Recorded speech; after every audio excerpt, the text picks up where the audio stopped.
So we want you to communicate accurately in a number of ways, but what we really want you to do is try to be able to communicate accurately, briefly, with clarity, and in a positive delivery that helps you understand what's going on.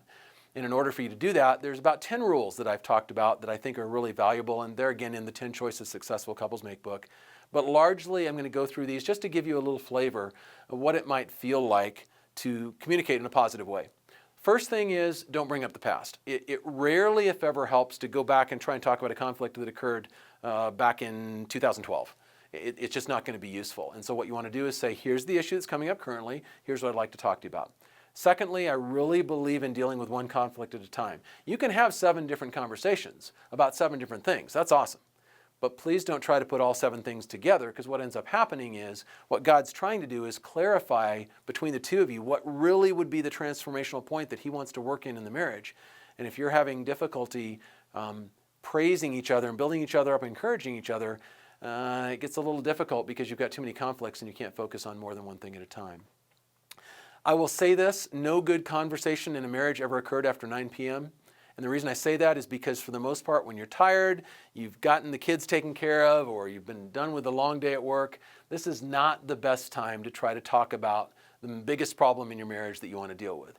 Much better to say, hey, hon, there's something I really haven't talked to you about and I really want to. Can we have breakfast tomorrow before we go to work? Or can we have lunch tomorrow? Or can I meet with you after work? Or when can we each get each other's attention so we can really work together? If you try to deal with problems when they're short on time, which is basically what happens at night too, things don't go well because you're now compressed and you've got to figure it out quick, and then you say things that you really probably wish you hadn't said. That's like when he's walking out the door to go to work and you're working out the door to go to your work and you both got to get the kids to school. That's not the time to say, so why did you say that last night? Probably better to wait a little while and say, hey, I really want to talk to you after work. Can we talk later? By the way, be really careful about what you say in text. That does not work well to start a conflict by texting somebody about it. Say it in person. Interact with each other directly. I think God honors that, and God honors personal communication. Your grandmother always told you, right? If you don't have something good to say, don't say anything at all. And she said honesty was the best policy, right? There's no question that hiding things doesn't help. You need to tell the truth and just be honest, because it's very rare that a relationship is going to survive when you're saying things that aren't true. Don't hit below the belt. By that I mean, you know the words that could hurt. And you know in your heart when God kind of makes you feel guilty and you start thinking, boy, if I say that, that's going to hurt. But it would, you can bring out the big guns. That would be really powerful, and it would have, but you also know you're going to hurt the person at a heart level if you say it. Very rarely do you need to hit below the belt. Be fair. Be kind. You don't need to say those things that you know are going to hurt. One of the other things that I will say is that you really can look at what will work in the future instead of what went wrong in the past. So if you can, you spend quite a bit of time focusing more on things that would move forward rather than back.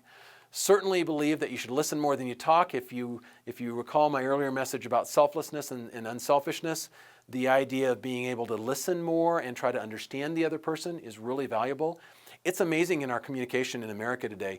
Most people stop listening when someone's talking about halfway through, or at the worst 2/3, maybe better 2/3 of the way through, but almost nobody listens to anyone's complete thought before they start talking or even thinking about what they want to say back.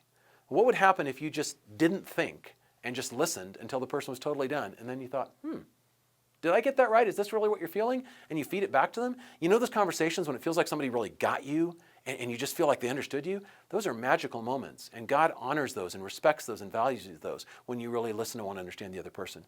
I mentioned using bullet points earlier, and I certainly think that's important here as well. And then I really want you to, as much as possible, avoid hurtful, destructive statements.